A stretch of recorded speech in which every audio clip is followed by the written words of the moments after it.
자, 우리 옆에 분들과 다시 한번 인사하겠습니다. 오늘 정말 잘 오셨습니다. 은혜 받기 원합니다. 아이고, 오늘 이렇게 우리가 아름답게 차장을 했는데 우리 강권사님 좀 많이 아프세요? 아프시면 이렇게 누워서 드리셔도 되는데. 예, 아이고, 참 여러분 예배 드리시느라고 고생 많으십니다. 우리가 가끔씩 이제 예배를 이렇게 생활을 하다 보면 이런 생각이 들 때가 있습니다. 여러분 혹시 오늘 예배 드리기 전에 내 마음이 너무 갈급하고 힘들고 죽겠어가지고 어서 빨리 가서 교회 가서 예배를 드리고 싶다, 이런 분들 계세요? 제가 이제 보니까 이제 교회마다 그런 분들은 별로 없습니다. 이제 그런 분들은 없고요. 또 어떤 분들이 많냐면요, 그냥 지난주 금요일날 드렸으니까 오늘 또 드리고, 그리고 이제 수요일날 드렸으니까 이제 금요일날 또 드리고, 그리고 때로는 습관에 붙들려서, 때로는 관습에 붙들려서 우리가 이렇게 예배를 드린다고 생각이 들 때가 있지만, 우리 눈에 보이지 않지만 하나님의 섭리 가운데 바로 그 행위 자체가 하나님께서 우리를 붙들어주고 계신 줄로 믿습니다. 그러니까 주님에 매여 있다라는 것은 어떤 면에서는 예배에 매여 있다라는 것이기도 한데요. 오늘 이 예배에 매여서 이 자리에 나와서 기도하시는 저와 여러분들의 심령이 세상의 사람들보다 더욱 광명하게 빛을 누리게 되시기를 주님의 이름으로 축복합니다. 예수 믿는 우리들은 그 믿음이 깊어질수록 하나님께 더 큰 영광을 돌리고 싶다라는 소망을 가질 때가 종종 있는데요. 자, 그래서 어떤 분들은 하나님의 영광을 위해서, 목사님, 우리가 이제 교회가 더 이상 이렇게 지하에만 있는 것이 아니라 멋진 성전을 지어서 하나님께 헌신하고 싶습니다, 이렇게 고백하시기도 하시고요. 또 어떤 분들은 교회 안에 빈자리가 이렇게 많은 것을 보면서 내가 열심히 전도해서 하루속히 저 빈자리를 채우고 싶다라는 마음을 품기도 합니다. 특히 이 저희 교회는 제가 강단에서 한 번도 그런 것을 강조한 적도 없는데, 강요한 적도 없는데, 성도님들이 자발적으로 그런 마음을 가져주셔서 제가 행복한 그 목사라는 생각을 가질 때가 참 많습니다. 특히 우리 서건사님은요, 시흥에 있는 모든 사람들을 다 이렇게 저희 교회에 데려오실 그런 기세세요. 그런 모습을 볼 때마다 제가 얼마나 감사한지 모릅니다. 자, 그런데 냉정하게 볼 때 우리는 항상 하나님께 영광 돌리고 싶고 헌신하고 싶고 하나님께 정말로 대단한 무엇인가를 드리고 싶은 마음은 한결같지만 그런데도 불구하고 냉정하게 자기 자신을 볼 때 하나님 앞에 자기 자신이 참 부족하고 변변하지 못하다고 느낄 때가 많은데요. 나도 역시 굳건한 모습으로 하나님 앞에 세워지고 싶으나 실제의 내 모습은 너무나 초라하다고 느껴질 때가 많이 있습니다.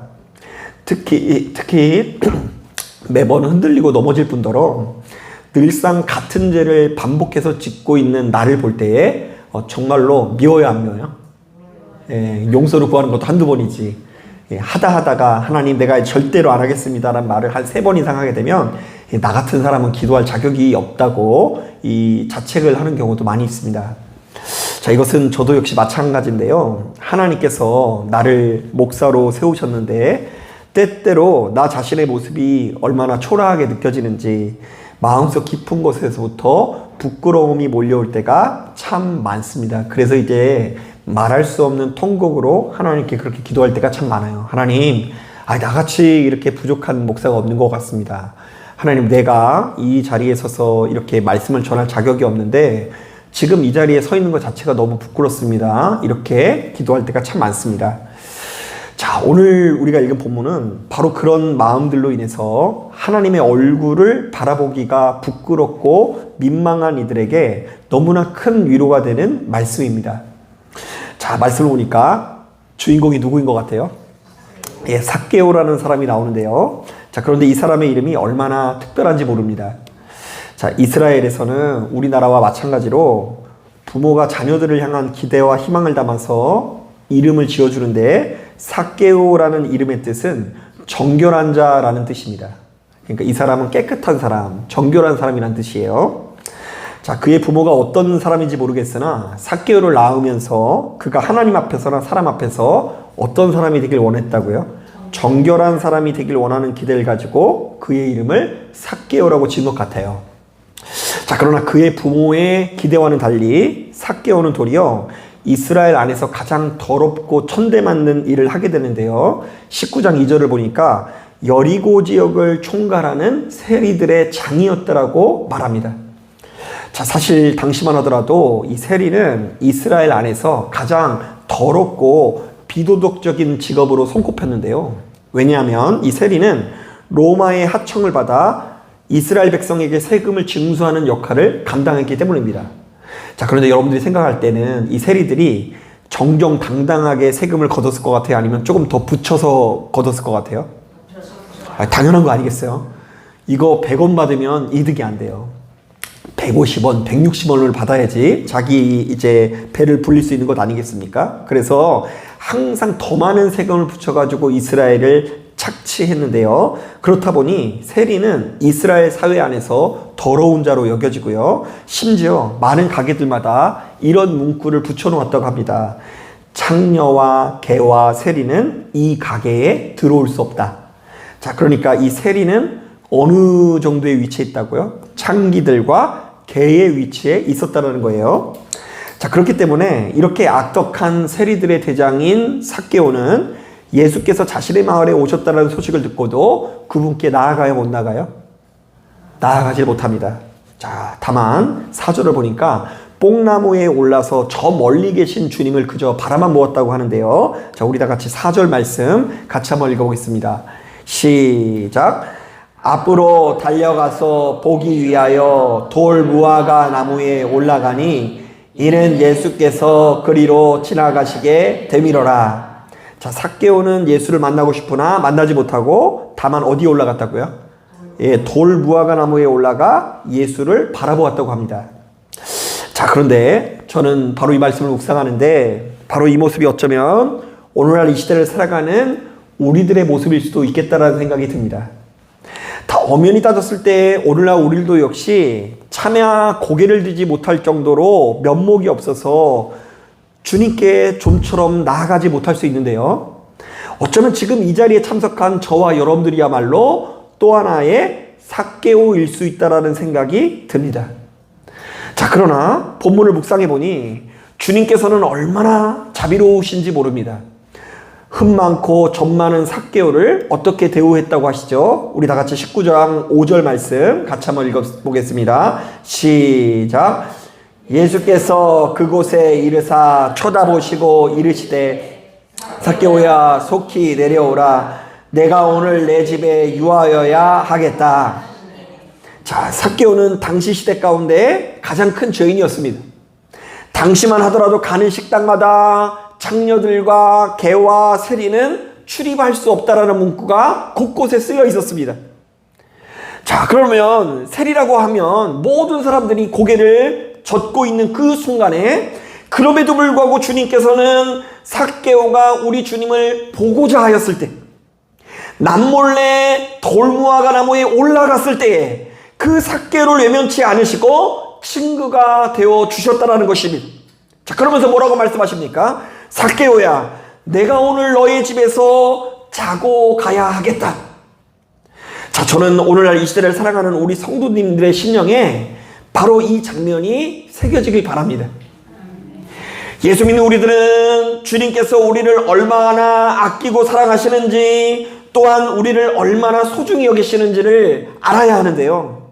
결국 믿음이 깊어진다는 것은 바로 이 사랑의 확신이 깊어진다는 것을 의미하고요.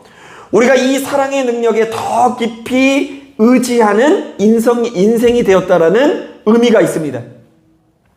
사실 육신의 옷을 입고 있는 우리들에게도 우리들의 상한 마음을 위로해 줄 온기가 필요합니다.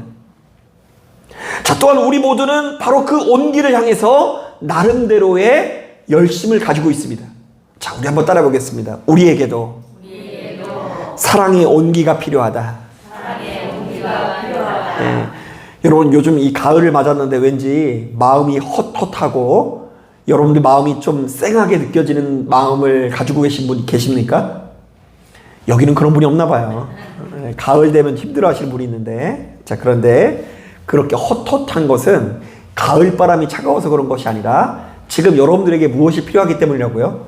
온기가 필요하기 때문이에요. 그래서 우리도 모르는 사이에 온기 있는 곳을 향한 열심을 가지고 있는데요. 제가 말씀을 준비하면서 문득 잊고 있었던 기억이 하나가 생각이 납니다. 여러분, 정읍에 가면 유명한 해장국집이 나오는데요. 해장국집이 있는데요. 이 집은 과거에 1박 2일 촬영 장소로 알려져 가지고 한때 이렇게 화제가 된 적이 있었던 장소입니다. 자, 그곳은 너무나 유명하다고 해서 가봤는데요. 별로 대단한 것은 없고요. 정말로 저희 목양실보다 좀 조그만 공간에 테이블이 2개가 딱 놓여져 있어요. 가면은 그냥 누구나 한 자리에서 앉아가지고 섞여서 먹는 거예요. 자, 그런데 이 식당에 명물이 하나 있는데요. 거기서 주는 해장국은 사실 되게 맛없고요. 그것을 주시는 할머니가 엄청나게 욕을 잘합니다. 그래서 이제 어떤 식이냐면요. 할머니 물 좀 주세요. 이러면 육실을 떠다 먹어. 막 이래요. 그리고 반찬 좀 더 주세요. 이러면 더럽게 많이 처먹네. 나가. 막 이래요. 자, 그런데 그럼에도 불구하고 단골 손님이 근근히 이어지는데요. 왜냐하면 할머니와 손님 사이에 흐르고 있는 그 정이 있기 때문입니다. 한 번은 그곳에 가서 밥을 먹는데 경찰관 한 분이 와가지고 식사를 하시는데 이분은 자기가 중학교 때부터 거길 다녔대요. 자기가 돈이 없어가지고 얼쩡얼쩡 거리고 있을 때 들어와라 이렇게 해가지고 욕하면서 또 뭘 주셨다고요? 해장국을 주셨는데 그렇게 이제 주시니까 이제 이분이한테는 이 경찰관한테는 이 할머니가 진짜 친할머니처럼 느껴져가지고 매일같이 근무를 하는 날이면 그곳에 가서 식사를 한다는 것입니다.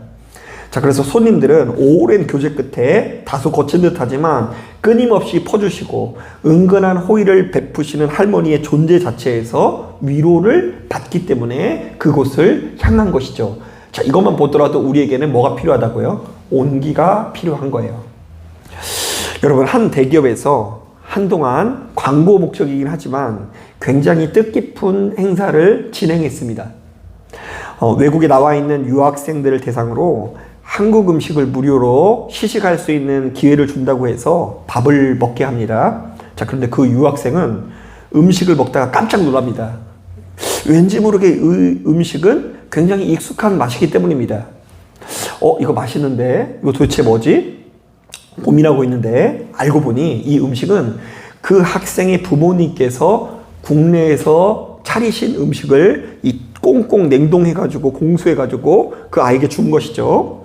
자, 그래서 그 아이가 너무나 맛있게 먹는데 이거 우리 엄마가 해준 거랑 비슷한데 라고 고민하고 있으면서 신나게 먹고 있는데 갑자기 앞쪽에 있는 TV가 딱 켜지면서 고국에 계신 부모님의 영상 편지가 나오는데 모든 유학생들이 밥을 먹다 말고 아주 오열을 합니다.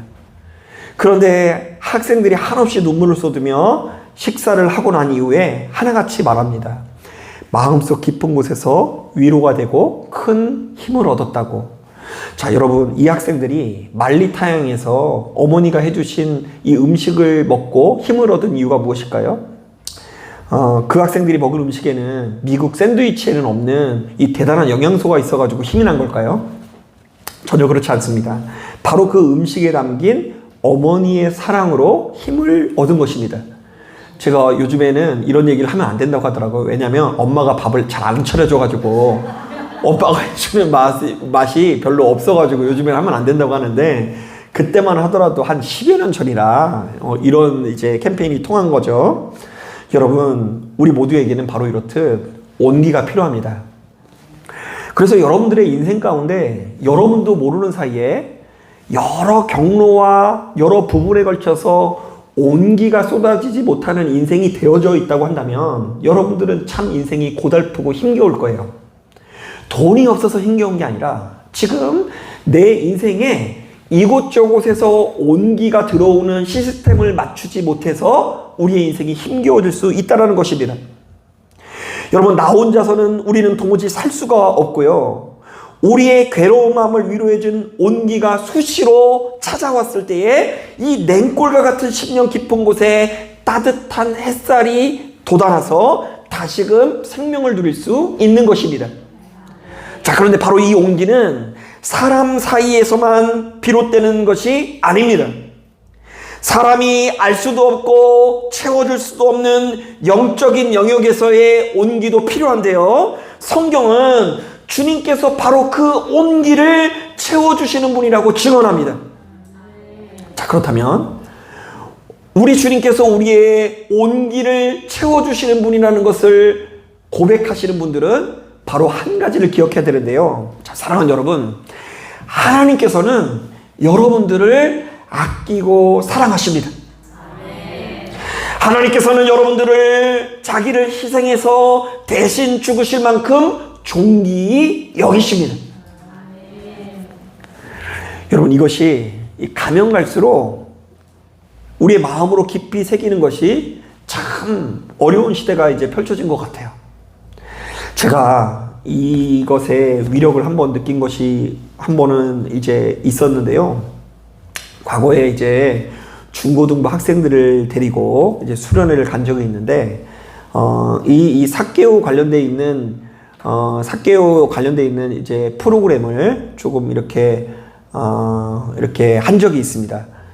우리 강릉 선생님 너무 힘드시면은 어떻게 괜찮아요? 제가 우리 강은희 권사를 너무 아끼고 사랑해가지고.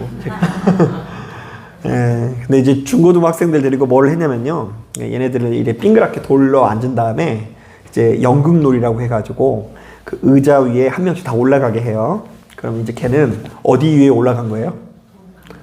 이거 드라마 많이 보신 분은 눈치채셔야 되는데, 무화과나무에 올라간 삭개에 온 거예요. 그럼 이제 제가 예수님 역할을 해서 예수님 복장을 또 하고 있어요.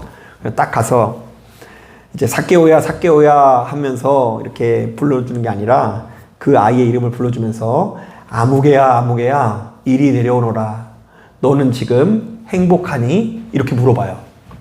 자, 그런데 저는 이제 그게 이제 수련의 마지막 날에는요, 원래 애들이 대충 하는 프로그램이에요. 이틀간 밤을 샜기 때문에 세 번째 날 오전에는 이제 별로 그렇게 은혜로운 분위기가 되지 않을 거라고 생각하고 그냥 빨리 끝내야 되겠다 하고서 그냥 애들한테 가서 아무개야 아무개야 이리 내려오거라, 너는 요즘 행복하니? 이랬는데 하나같이 막 그때 성령까지 임했어서 그랬는지 다 자기 속마음을 얘기하는데요. 지금 저는 죽고 싶어요. 행복하지가 않아요. 엄마 아빠랑 맨날 집에 가면 싸워요. 아빠가 저를 무시해요. 저는 죽고 싶어요. 뭐 이런 종류의 이야기를 하는 거예요.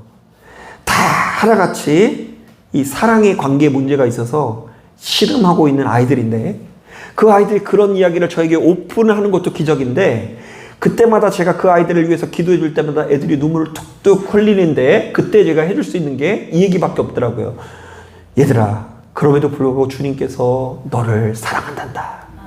그랬더니 이 아이들이 성령 받아가지고 그게 정말로 한 번도 본 적 없는 그 예수님께서 자기를 사랑한다라는 그 감동을 가지고 그 자리에서 회복되더라고요. 그리고 여러분, 그 약발이 여러분 놀랍게도요, 일주일 이상 가더라고요. 그래서 그 자리에 앉아있는 30명 애들이 다 눈물을 흘리면서 수련의 마지막 날 대낮에 막 서로 얼싸안고서 주님을 우리가 사랑하시면서 감동을 막 해요. 자, 그런데 여러분, 이게 교회를 다니는 우리들에게 이게 암기 공식처럼 된 거예요. 그래서 다행히 여러분들이 아멘 해주셔서 다행인데, 주님께서 여러분들을 사랑하십니다 이러면 아이고 잘 알고 있습니다, 저도 알고 있어요 목사님, 이렇게 얘기하는 시대가 돼버린 거예요. 그러면서 주님으로부터 내 안에 있는 냉기를 회복할 생각을 안 하고요, 이 차디찬 냉기, 정말로 그 어디에도 머리 둘 수 없는 고독과 외로움을 교회가 아니라, 예수님이 아니라 딴 데 가서 해결하려고 하는 분들이 참 많이 있어요. 그래서 이제 어떤 남자분들 같은 경우는 아내를 계속 쫓아다닙니다. 아내를 계속 쫓아다니면서 사랑해줘 사랑해줘 사랑해줘 이러면 그 아내는 또 뭐라고 하는 것 같으세요? 진작 잘하지 진작. 그때 왜 그랬어 이러면서 막 이제 조선시대 때부터 막 이렇게 막 나오는 거예요. 워낙 이렇게 시스템 자체가 안 돼 있어요. 뭐 심어야지 뭐 오지. 그리고 어떤 분들은 거기에서 절망해가지고 또다시 친구들을 향하고, 그리고 교회 식구들에게 향하고, 때로는 그 사랑을 얻기 위해서 뇌물을 바치기도 하고, 호의를 베풀고 립서비스를 하고, 참고 인내하지만 결국 채워지지 않는 그 마음은 달래지지 않아서 또다시 여러 가지 실수를 함으로 말미암아 하나님께서 주신 여러 가지 기회를 날려버리시는 분들이 많이 있습니다. 그래서 여러분, 저는 바로 이것을 채우는 것이 우리에게 너무나 중요한 과제라고 생각이 듭니다. 여러분, 제가 얼마 전에 그런 질문을 받은 적이 있어요. 목사님, 결혼을 꼭 해야 돼요? 결혼을 하면 힘들잖아요. 결혼하면 애 낳고 애 키우는 거 얼마나 힘들어요. 그리고 제 주변을 보니까 결혼해서 행복하다고 말하는 사람이 별로 없어요. 그리고 심지어 요즘에는 3커플 중에 1커플은 이혼하는 시대인데 그럴까봐 무서워요. 그래서 저도 그래도 하나님께서 결혼을 하라고 하셨으니까 결혼을 해야지 이렇게 얘기를 주고서요, 제가 말하면서도 이게 조금 뭔가 설득력이 부족한 것 같은데 이런 생각이 들었거든요. 그런데 사모님이 해답을 주더라고요. 사모님이 어떤 드라마를 보더니 드라마를 보고 은혜를 받았어. 거기서 똑같은 상황이 있었대요. 어떤 사람이 와가지고 거기에 있는 김 부장이라는 사람한테 결혼을 해야 되냐고 물어보니까 그랬대요. 그 사람이 그러더래요. 내가 지금 한 50이 됐는데 60이 됐는데 열심히 아침부터 저녁까지 일을 하고 집에 들어갔는데 집에 아무도 없는 상황이 되는 게 나는 너무 힘들다. 이게 다 공감 안 하시는 눈빛인데요. 집에 막 혼자 있는 게 더 좋으세요? 집에 아무도 없는 게 너무 힘들다. 그래서 집에 들어갔을 때 가족의 온기가 있는 것을 볼 때에 나는 더 열심히 일할 수도 있고 나의 그 어떤 공허한 마음을 채울 수 있어서 나는 반드시 결혼해야 된다고 본다라고 이야기하더라고요. 이거 다들 힘드셔요. 지금 다 혼자 사셔야 돼요. 고시원 같은 데 들어가가지고. 여러분, 우리들의 그 공허한 마음을 정말로 우리가 채울 때에 우리에게 주어져 있는 만 가지 괴로움과 어려움을 이길 수 있습니다. 저도 사실 어떤 면에서는 사랑하는 가족들이 있고 그들을 더 잘 좋은 곳으로 인도하려고 하는 마음이 있으니까 그 목회를 더 열심히 하려고 하는 마음과 연결되는 부분도 있는 거예요. 여러분, 우리가 하나님께서 우리를 사랑하신다라는 그 마음을 그저 공식으로 여길 것이 아니라 내 심령 깊은 곳에서부터 반드시 붙들어야 되는 체험의 능력으로 여러분 경험하시게 되시길 바랍니다. 자, 그러면 바로 그 사랑을 확신하는 사람들은 그냥 쭈뼛쭈뼛 할 것 없이 그분께 달려나가서 안기기만 하면 됩니다. 우리가 아무리 못난 사람일지라도, 설령 우리가 삭개오같이 세상 사람들 모두가 조롱하고 비웃는 사람일지라도 하나님께서 우리를 반겨주실 것을 믿으시는 저와 여러분들이 되길 바랍니다. 저는 우리 성도님들에게 오늘 여러분들이 드리고 있는 예배나 기도 역시 바로 이러한 경험을 하는 시간이 되었으면 좋겠어요. 기도가 사랑의 경험이었으면 좋겠어요. 기도가 주문이 아니라, 기도가 나 혼자 어떤 내 속마음을 어딘가에 털어놓는 그런 어떤 행위가 아니라 정말로 이 기도의 시간, 예배 시간이 하나님께서 여러분들의 마음을 위로하시고 여러분들을 아끼고 사랑하시는 경험의 자리가 되길 바랍니다. 우리는 이 예배를 통해서 삭개오 같은 나를 부르시고 오늘 밤 우리 집에서 주무시겠다고 말씀하시는 주님의 음성을 들어야 합니다. 자, 그러면 여러분 바로 그때에 우리는 달라지게 되어 있는데요. 삭개오도 마찬가지입니다. 삭개오가 그 사랑의 온기를 경험한 이후에 어떻게 달라지는지 우리 8절 말씀 같이 한번 읽어보겠습니다. 시작. 삭개오가 서서 주께 여짜오되 주여 보시옵소서, 내 소유의 절반을 가난한 자들에게 주겠사오며 만일 누구의 것을 속여 빼앗은 일이 있으면 내 갑절이나 갚겠나이다. 자, 여러분 지금 삭개오가 변했어요, 안 변했어요? 변했어요. 지금 예수께서 삭개오를 한번 꾸중을 하셨어요, 안 하셨어요? 꾸중 한번 안 하셨어요. 뭘 잘못했는지 얘기도 안 했고요. 부담을 준 적도 없어요. 그러나 삭개오 혼자 우리 주님께서 허락하시는 사랑의 온기를 느끼고는 이제는 달라진 삶을 살겠다고 작정하는 것을 보게 돼요. 여러분, 사랑의 온기가 먼저예요. 변화가 먼저가 아니라 뭐가 먼저라고요? 사랑의 온기가 먼저예요. 우리도 역시 예수님의 방식으로 무수히 많은 사람들을 그렇게 대우할 수 있어야 돼요. 가만히 보면 우리는 육신의 존재인지라 눈에 뭐가 보여야 되거든요. 그래서 사실은 우리 자녀들이 사실은 교회에 와서 앉아 있는지 안 앉아 있는지가 제일 중요하죠. 안 중요하세요? 되게 중요하지 않으세요? 되게 중요하고요. 저도 지난주 예배 드리다가 되게 제가 감동을 했어요. 왜냐면, 우리 애들이 이제 맨 뒤에 앉아 있는데, 얘네들이 이제 습관이 든 게 뭐냐면요. 살면서 가장 큰 하품을 꼭 예배 시간에 해요. 그러다가 저희 눈을 마주쳐. 막 하고 있는데, 눈을 마주치는데, 제가 이제 주중에 계속 그런 얘기를 했어요. 뭐냐면 이제, 야, 태성아, 수민아, 아빠가 원래 어렸을 때 공부를 잘 못하고 집중을 못했는데 아빠한테 한번 큰 변화가 찾아왔어. 체험이 생기게 됐는데 어느 날 목사님이 하시는 말씀을 처음부터 끝까지 집중해서 들었는데 그때부터 아빠는 총기가 생겼어. 그냥 설교만 잘 듣는 게 아니라 그때부터 수업에 집중하는 능력이 생겼고 예전에는 이 책을 읽어도 집중을 못했는데 성경을 잘 읽으니까 다른 책들도 깊이 읽는 능력이 생겼고 이것 때문에 성적이 올라갔어. 태성아, 아빠는 네가 그런 경험을 하기 바란다. 수민아, 그런 경험을 하기 바란다. 이랬더니 지난주에 막 눈을 집중을 해서 하니까 그냥 제가 막 너무 신이 나가지고 말씀을 전했어요. 그러니까 우리는 그게 중요해요. 교회에 와서 예배당에 앉았는지 안 앉았는지, 그리고 예배에 집중하고 있는지 집중하지 않았는지, 그리고 하다가 애들 잠 깊이 드는 애들은 앞으로 조는 게 아니라 뒤로 조는 애들이 있어요. 그러면은 엄마 예배 오늘 못 드려요. 열받아가지고. 자, 그런데 여러분 어쩌면 그 아이에게 진짜 문제는 예배를 오느냐 안 오냐의 문제가 먼저가 아니라 그보다 먼저 나도 모르는 사이에 지금껏 무엇을 충분히 주지 못했기 때문일 수 있을까요? 사랑에 옮길 수 있어요. 그것 때문에 지금 뭔가 문제가 되고 있구나. 나는 지금 방어적이야. 나는 이미 잘 살았다고만 생각했어요.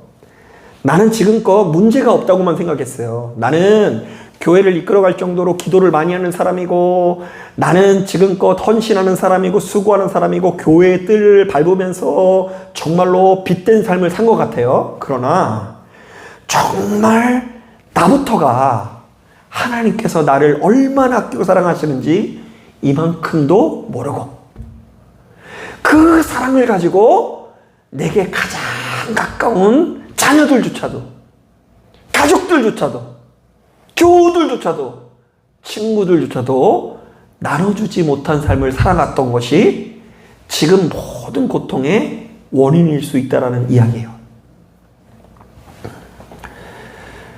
여러분, 삭개오에게 충분한 사랑의 공급이 이루어지니 지금까지 그를 괴롭히던 죄의 삭은 떠나고 생명의 역사가 찾아오게 됩니다. 이것을 잘 아셔야 돼요. 예수께서 지금 무슨 말씀을 하신 게 없어요. 예수께서 삭개오에게 깨끗해져야지 내가 너를 만나줘, 이런 얘기 한마디 안 해요. 그냥 삭개오야 이리 내려오너라. 모든 사람들이 너를 외면하겠지만 내가 오늘 밤 너희 집에 가서 잠을 자겠다. 이것은 내가 이제부터 너의 친구가 되어주겠다라는 의미예요. 내가 너의 형제가 되어주겠다. 내가 너의 안식처가 되어주겠다. 피난처가 되어주겠다. 사랑하는 여러분, 바로 이 사실을 깨닫고 우리를 아끼고 사랑하시는 주님 앞에 담대하게 나가 그 사랑 안에서 새 힘을 얻으시는 저와 여러분들이 되시기를 주님의 이름으로 축복합니다. 자, 기도하겠습니다.